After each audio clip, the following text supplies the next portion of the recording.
Hello Tradepreneur, Anda mungkin ingat konten saya yang membahas tentang ancaman resesi global dan debt crisis setelah COVID, di mana konten ini telah membukakan pengetahuan banyak orang dan mereka lebih bisa bersiap.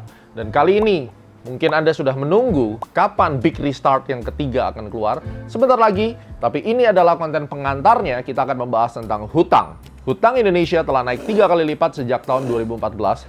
Pada saat pemerintahan Pak Jokowi dimulai, hutang itu baru sekitar 2.600-an dan sekarang sudah mencapai 7.754 triliun. Pertanyaannya adalah, apakah rezim daripada Pak Jokowi benar-benar menghancurkan Indonesia dengan hutang?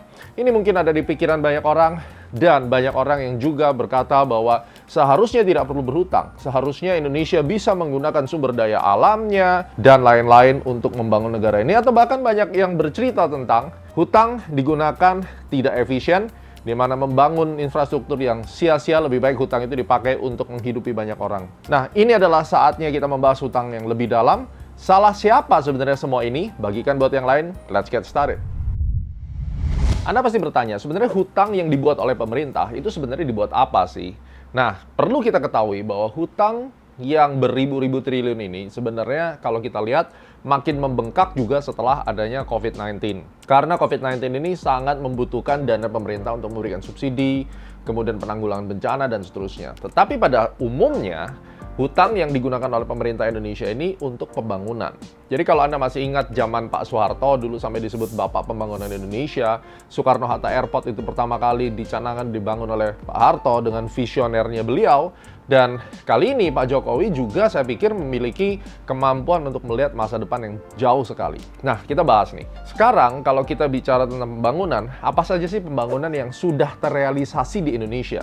Jelas Anda melihat banyaknya bandara yang menghubungkan satu kota dan kota lain. Kita tahu bahwa negara Indonesia adalah negara kepulauan yang sangat jauh sekali apabila harus dicapai oleh kapal ataupun ferry untuk truk dan seterusnya. Oleh karena itu pemerintah menggalakkan membangun bandara-bandara, baik ada bandara yang internasional maupun domestik, untuk meratakan dan mempermudah transportasi, dan itu pastinya akan menekan cost. Berikutnya kalau Anda lihat adalah infrastruktur jalan tol. Suka tidak suka, apabila hari ini Anda mendengarkan saya, mungkin Anda adalah booster, titipan daripada oposisi.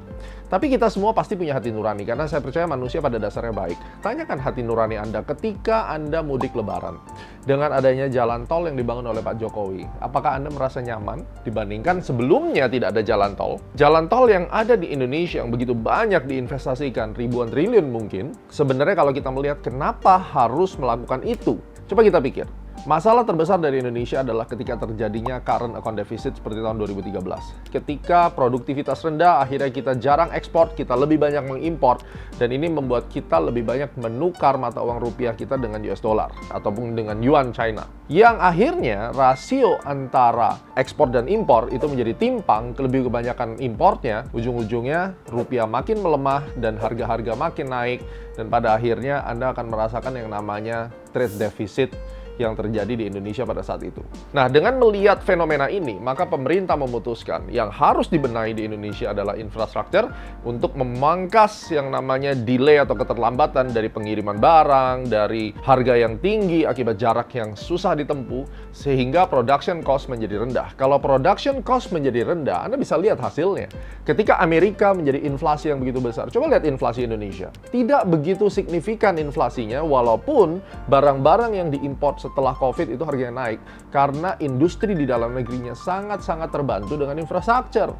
Sadar nggak ini? Karena kebanyakan akun gosip, kemudian media-media yang sudah tidak fair itu menggoreng, dan banyak orang yang tidak bisa melihat secara objektif, even tidak sadar bahwa kenaikan harga yang disebabkan karena inflasi global itu dibandingkan dengan domestic inflation itu sangat-sangat jauh. Artinya apa? Indonesia dengan ada infrastruktur yang sudah jadi, yang belum keseluruhan tentunya dari plan Pak Jokowi, itu bisa membendung resiko daripada inflasi global. Dan ini merupakan sebuah hal yang harus kita sadari bersama. Walaupun memang membangunnya menggunakan hutang atau yang kita sebut juga dengan leverage. Lalu kita juga melihat kesehatan. Berapa banyak uang yang digunakan untuk penanggulangan COVID, biaya perawatan gratis dan seterusnya. Itu semua adalah biaya. Dan biaya ini mau tidak mau harus mengambil dari cadangan APBN. Kalaupun tidak ada APBN, terpaksa harus mengutang. Apakah utang itu nanti dalam bentuk bond atau surat utang negara, obligasi. Jadi utang kepada masyarakat ataupun utang menjual bond kepada internasional. Jadi bukan utang kayak misalnya Anda ke warung lalu pinjam ambil barangnya utang. Tidak. Pemerintah mengeluarkan satu instrumen yang disebut dengan bond atau surat utang negara yang akan dikembalikan dalam jangka waktu yang cukup panjang, misalnya 10 tahun, atau ada juga yang 50 tahun, barusan mengeluarkan bond yang tentang COVID, itu jatuh temponya bisa 50 tahun. Terus kemudian setiap tahun membayar interest atau yang kita sebut dengan kupon. Mulai dari 6%, ada yang 6,5%, ada yang 6,9%. Jadi itu merupakan payout yang dibayarkan kepada investor atas akibat utang pemerintah. Jadi kita udah tahu ya, uang yang dipakai pemerintah, saya tidak bilang bahwa itu efisien. Tentunya di dalam pemerintahan Pak Jokowi juga banyak lubang-lubang. Adanya korupsi, adanya ketidakkompetenan para pejabat aparatur negara yang mengelola keuangan ini. Kemudian di Kementerian Keuangan juga terjadi badai. Tidak ada yang sempurna guys, tetapi at least itu yang kita punya saat ini. Kenapa? Karena mau tidak mau, apapun kondisinya, show must go on. Kondisi terus datang. Apabila pemerintah tidak mengambil satu keputusan, terlepas benar atau salah, maka akan menghancurkan masyarakat itu sendiri. Tetapi yang jelas kita melihat sisi positifnya, oh ternyata hutang itu bukan difoya-foyain, walaupun memang ada beberapa area yang kurang efisien, tidak optimal, tapi kita harus akuin. Dengan adanya inflasi global, sekali lagi Indonesia tidak terlalu terpuruk. Harga mie goreng masih bisa bertahan, harga-harga minyak dan beras masih bisa dikendalikan. Nah, ketika pemerintah juga melakukan subsidi. Mau tidak mau, berhutang untuk subsidi. Ini yang mungkin beberapa tokoh-tokoh ekonom tidak setuju. Ya sah-sah saja tidak setuju. Tetapi kalau mereka punya ide yang lebih baik, mungkin bisa disuarakan. Bagi saya cukup make sense. Karena pada saat Indonesia nanti memberlakukan full subsidi bahan bakar, seperti Malaysia yang sangat murah sekali Pertamaxnya, tentunya akan menambah cost lagi. Oleh karena itu harus dicari titik tengah bagaimana caranya pada saat minyak dunia naik secara gila-gilaan, Indonesia tetap tidak kehabisan uang atau kehabisan peluru untuk melakukan subsidi. Mau tidak mau harus ngutang, dan utang ini terpaksa harus di-split untuk melakukan subsidi agar kehidupan masyarakat tetap baik. Makanya kan banyak pada saat itu mengatakan lebih baik subsidi dicabut. Dan itu terimplikasi di pasar modal. Ketika pemerintah terus menggelontorkan uang untuk subsidi, expense-nya bertambah. Dan mau tidak mau, expense dari mana? Dari pajak juga susah. Terpaksa akhirnya mengambil dari hutang. Nah, kalau misalnya subsidi itu bisa dicabut, karena kita melihat secara faktanya orang-orang juga masih banyak yang penghasilan medium up, menengah ke atas, itu mereka masih bisa membeli mobil mewah dan mereka menggunakan BBM bersubsidi, dan ini sama sekali tidak sesuai target. Oleh karena itu, pemerintah melakukan cut off di situ, dikurangi sehingga penggunaan dana untuk hutang itu berkurang. Nah, dari sini kita bisa lihat ya secara garis besar bahwa sebenarnya efisiensi penggunaan hutang itu yang ada di Indonesia tidak jelek-jelek banget sebenarnya. Nah, pertanyaan yang terbesar adalah, apakah harus semua itu dilakukan dengan berhutang? Apakah kita nggak bisa seperti negara-negara yang bebas hutang, kayak Virgin Island, kemudian Macau, Brunei Darussalam, mereka yang negara yang benar-benar pure bebas dari hutang? Apakah kita nggak bisa yang seperti itu?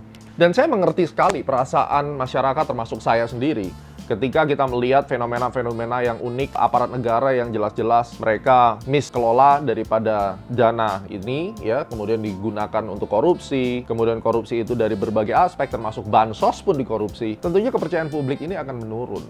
Nah, ini yang menjadi wibawa pemerintah terdegradasi, dan sudah banyak banget chatting ke nomor Astronaci untuk menanyakan bagaimana kalau Indonesia terus berhutang, bagaimana investasi saya, bagaimana aset-aset saya. Nah, disinilah kita akan mencoba menelaah lebih dalam lagi. Menurut pedoman APBN edisi Februari 2023, saya catat di sini, hutang pemerintah itu sebanyak 7.754 triliun, 88,9% dalam bentuk surat berharga.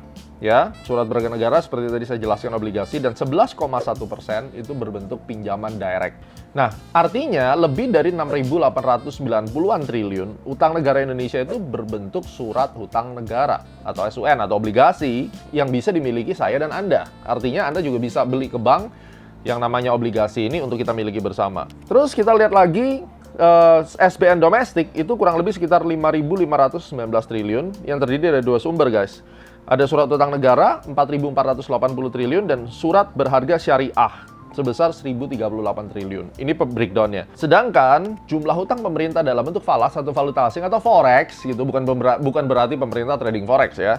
Jadi utang dalam bentuk forex, karena arti forex itu adalah valuta asing sebenarnya, sebesar 1.375 triliun. Dengan rinciannya gimana? Surat utang negaranya itu adalah 1.057 triliun dan kemudian sebesar 317 triliun dalam bentuk SBN. Ya, ini adalah breakdown-nya. Pinjaman pemerintah yang direct, yang bukan dalam structure surat utang negara itu 860 triliun, terdiri dari pinjaman dalam negeri 21,7 triliun dan pinjaman luar negeri 838,9 triliun. Memang utang luar negerinya 838,9. Tapi kalau kita lihat dari keseluruhan, sebenarnya hutang negara kita itu yang paling banyak dalam bentuk obligasi. Nah, sebenarnya kalau kita berdasarkan data yang baru saja kita lihat, pemerintah kita itu tidak serta-merta berhutang secara agresif lalu buka ketuk pintu satu demi satu untuk melakukan direct loan. Tidak. Yang dilakukan adalah, ingat rasionya tadi sekitar 11% dan sisanya adalah di-structured dalam bentuk surat hutang negara atau obligasi. Cukup dikelola dengan aman menurut saya. Bagaimana menurut Anda? Ayo komen di bawah tapi yang sopan dan kita berdiskusi. Mungkin ada pandangan-pandangan yang baik yang bisa memberikan saran kepada pemerintah. Nah, ketika kita bilang dikelola cukup efisien, alasannya adalah karena sebenarnya pemerintah berhutang kepada masyarakatnya sendiri melalui surat utang negara, yang mana kita juga bisa mendapatkan advantage. Selain saya sebagai investor saham, membeli saham dan dapat growing, dapat dividen, saham-saham BUMN, terus kemudian dapat capital gain, saya juga bisa loh membeli surat utang negara yang mana tiap tahunnya saya mendapatkan bunga yang jauh lebih besar daripada kalau kayak saya deposito. Nah, ini adalah salah satu benefit ketika pemerintah berhutang pada rakyatnya sendiri dan kita bisa menjadi orang yang memberikan hutang kepada pemerintah. Nah, yang menariknya adalah orang selalu berkata, apakah sebenarnya rasio hutang Indonesia masih aman? Kalau kita bicara rasio hutang, maka selalu teori dasarnya adalah hutang kita dibagi atau dibandingkan dengan GDP atau pertumbuhan domestik bruto, pertumbuhan ekonomi.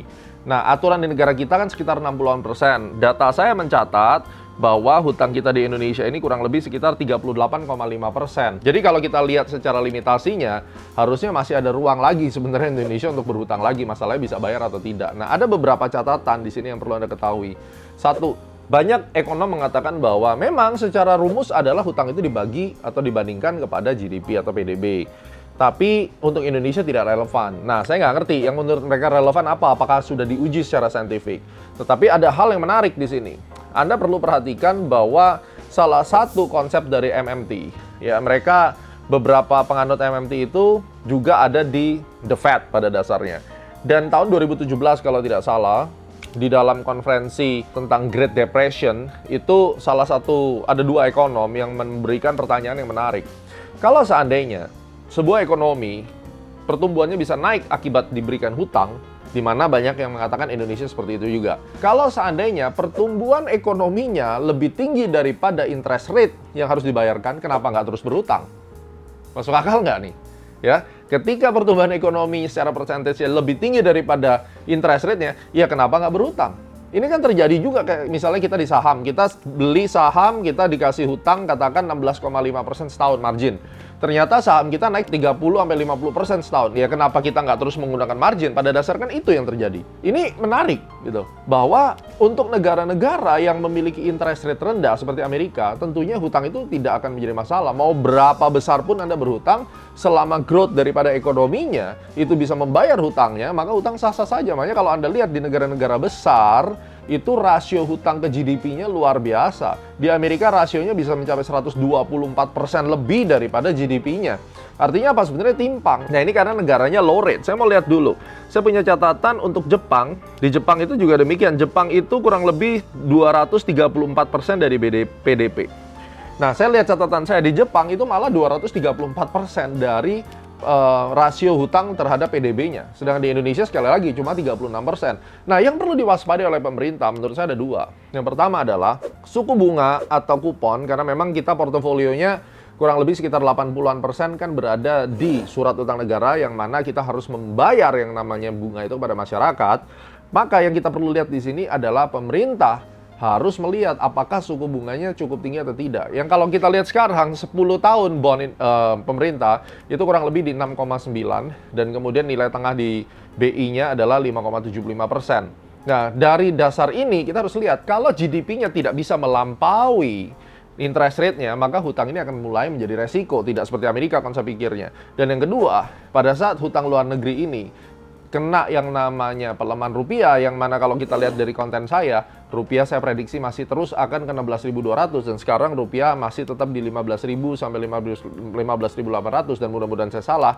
Apabila kurs rupiah terus melemah dan utang luar negerinya makin banyak, ini juga akan menjadi masalah. Nah, dari sini tentunya Pak Jokowi juga pintar sekali. Salah satu untuk mengatasi adalah hilirisasi industri.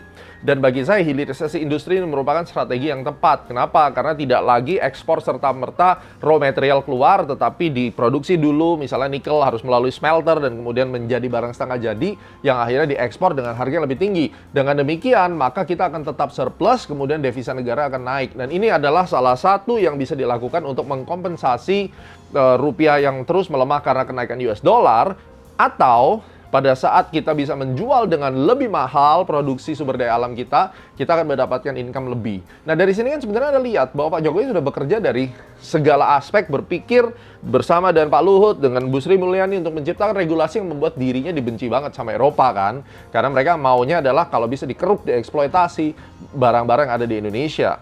Nah guys, jadi dalam kondisi ini kita tidak bisa menyamaratakan Indonesia banyak hutang, tidak seperti negara lain. Memang kita harus akui dan pemerintah harus dengan rendah hati berbenah bahwa korupsi yang ada di Indonesia maupun penyelewengan daripada APBN akibat banyaknya orang-orang yang tidak kompeten, adanya pemerintahan yang di lapis bawah itu benar-benar tidak teratur dengan sebagai mestinya. Ini merupakan catatan yang harus diperhatikan oleh pemerintah. Menjadi sebuah kritisi masyarakat yang juga harus didengarkan dan harus ditindak tegas. Nah, untuk masyarakat, Anda juga harus menyadari bahwa kalau kita tidak mendukung pemerintah, kita tidak membayar pajak dengan benar, walaupun memang kita tahu ada insiden, kasus-kasus oknum di Kementerian Keuangan, baik itu di pajak maupun bea cukai, memang sangat menyayat hati. Tetapi kita harus move on, karena negara ini tidak hanya untuk mereka, negara ini adalah untuk kita semua. Pada saat income dari negara kita berkurang, di mana pemerintah tidak mendapatkan devisa dari pajak, maka ujung-ujungnya mau tidak mau harus utang lagi. Dan seperti yang tadi saya sampaikan, hutang itu sebenarnya nggak salah kalau kita bisa kelola dengan baik. Dan pemerintah sampai saat ini sudah cukup baik membangun infrastruktur untuk meningkatkan produktivitas, kemudian menerapkan hilirisasi industri, dan juga secara proaktif kalau saat ini saya lihat membersihkan tata negara yang ada di Indonesia. So, apabila utang itu bisa digunakan secara produktif, mau tidak mau untuk meneruskan atau untuk membangun negara ini tetap harus menggunakan hutang, selama itu tidak melanggar undang-undang di bawah 60%. Dan kemudian yang pemerintah juga akan perhatikan adalah GDP daripada Indonesia ini bisa lebih tinggi daripada interest rate. So, tidak ada salahnya berhutang. Jadi kita harus melihat dari segala sisi, pemerintah berbenah, masyarakat juga bisa lebih memahami dan teredukasi, dan Astronaci memiliki tugas untuk merangkul semuanya, memberikan gambaran apa yang sebenarnya menjadi ide dari pemerintah. Mungkin saya salah, silakan komen di bawah. Kita berdoa, berjuang bersama untuk negara Republik Indonesia kita tercinta.